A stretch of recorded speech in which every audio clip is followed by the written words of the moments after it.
Hey guys, I'm Tim Langston with Red Dog Bushcraft, and today what I thought we would do is go over the maintenance of my preferred axe nowadays.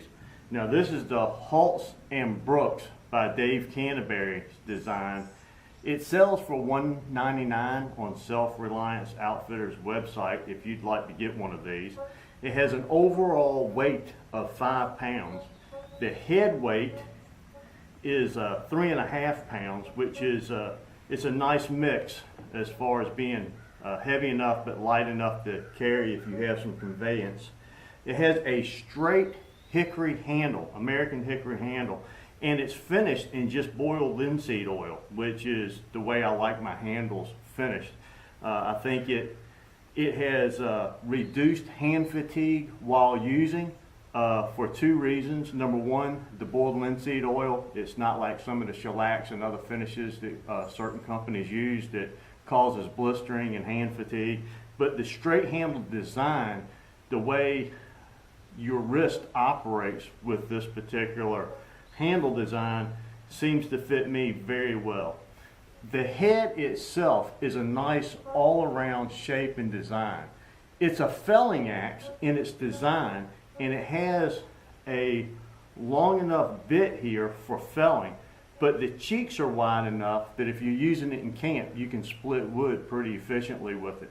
Now this axe has seen a lot of use, and we're coming into the summertime now, so survival classes are going to be knocking off, tapering down right now, and I've let several people borrow this axe, and I have a few little minor nicks in the end of it where it's either hit some pretty hard knots or some it's bounced off the material and hit the ground and hit some rocks or what have you, but nothing major enough that we have to take a file to it. But in the field, I do keep just a small file for keeping my metal tools up, and a good quality small file will do a lot of work for some small nicks like that until you can get home. The other thing that I keep in the kit for maintaining in the field is this is just some 2000 grit wet dry sandpaper in case you have any splinters or any concerns with this handle that you need to take care of. I like the blue or the heavy rag style shop paper towels. I got a black fly that's back to try to eat me alive, so excuse me. Olive oil for the final finish as far as protecting the metal part, the steel. I use that on my knives, and that's what I have with me most of the time in the field. It does a nice job of protecting this carbon steel. And then lastly, if I'm putting it up for a while, I use just some fixing wax to coat that, and that gives a little bit more of a long-term durability. Now this axe comes with a high quality leather sheath. It's a very simple design. It just has a leather thong, no buckles or anything. You just lay it over top of the head, slide it down, covering the blade, pull that up tight. And what I do is I just wrap it behind and form a loop, and then take that behind and pull it down. So it's pretty simple, and if this was to break in the field, I like it because it's easily replaced with any type of cordage that you have. But this needs to be maintained also, and that's where the fixing wax comes in too. So to put a coat on that, all I do is take my fixing wax, and on a hot day like today, it's not an issue to get that to smear around on there. And I don't try to cover the whole thing. I just basically try to get some on the mask like that. Put my fixing wax up there.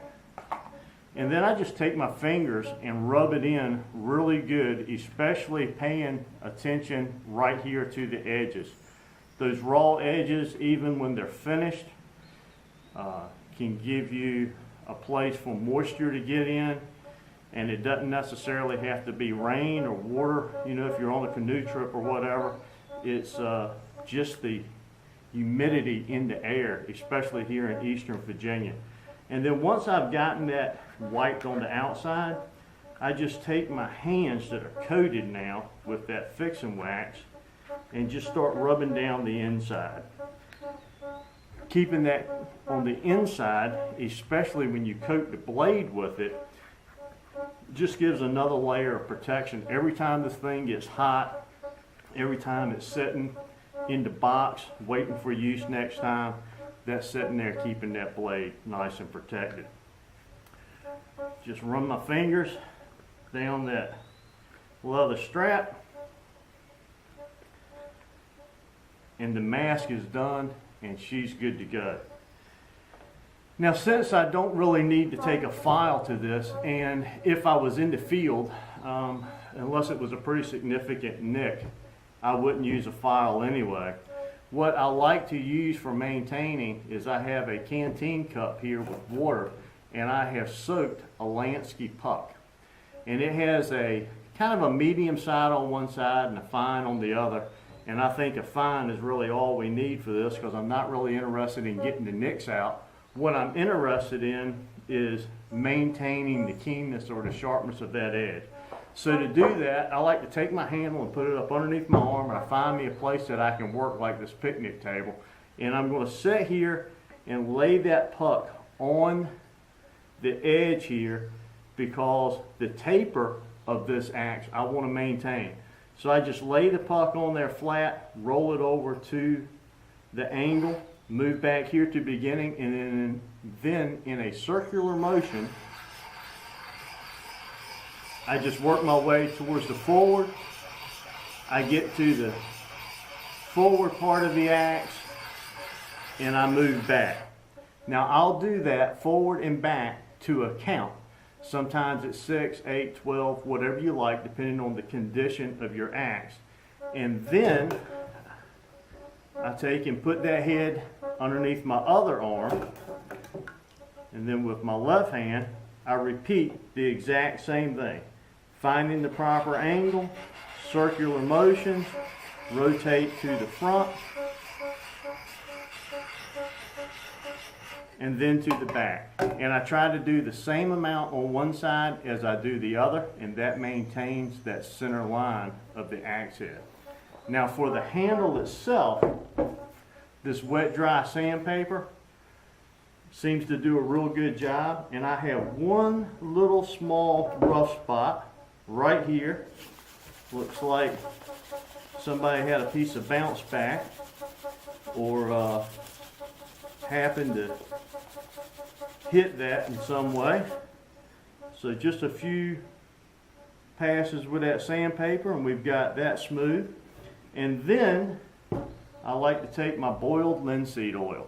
And that's what I keep these handles coated with on my axes,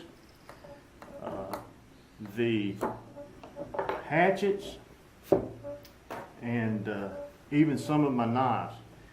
And the way I apply this is I either saturate the rag, or actually my favorite way to do it if I'm really looking to get a good coat, is I just pour a half a teaspoon right in the palm of my hand, and then just start rubbing that up and down that axe handle, getting a good coat on it, especially up around the axe head.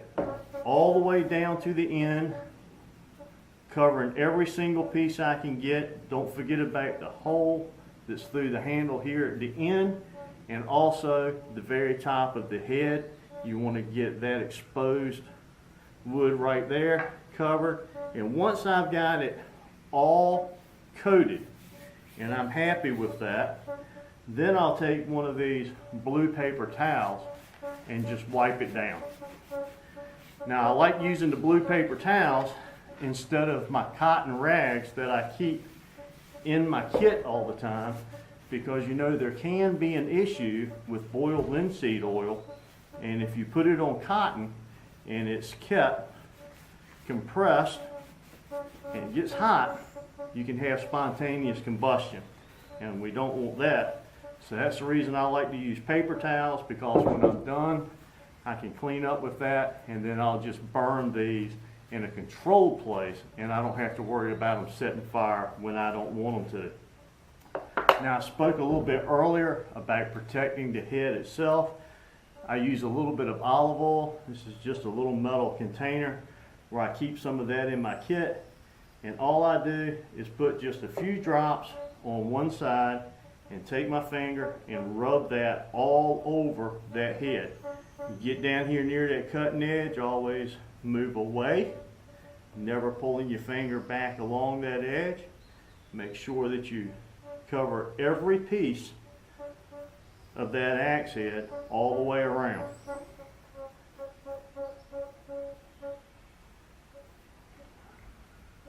It doesn't take a lot. You just want a nice thin coat just to keep that thing from rusting.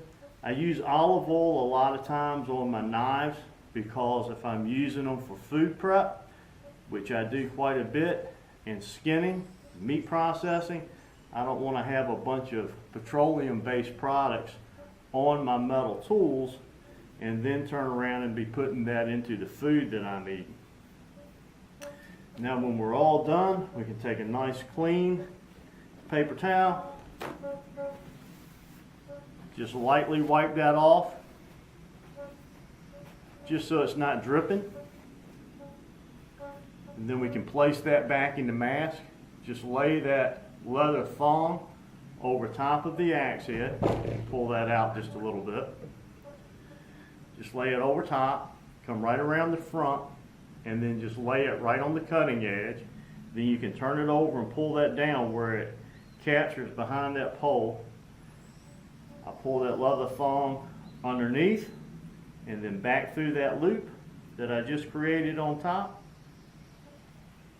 and pull that down. And our axe is back in good shape and ready for the next class. Hey, thanks for joining me today. I'm Tim Langston with Red Dog Bushcraft, home of global safety and survival. Until next time, God bless.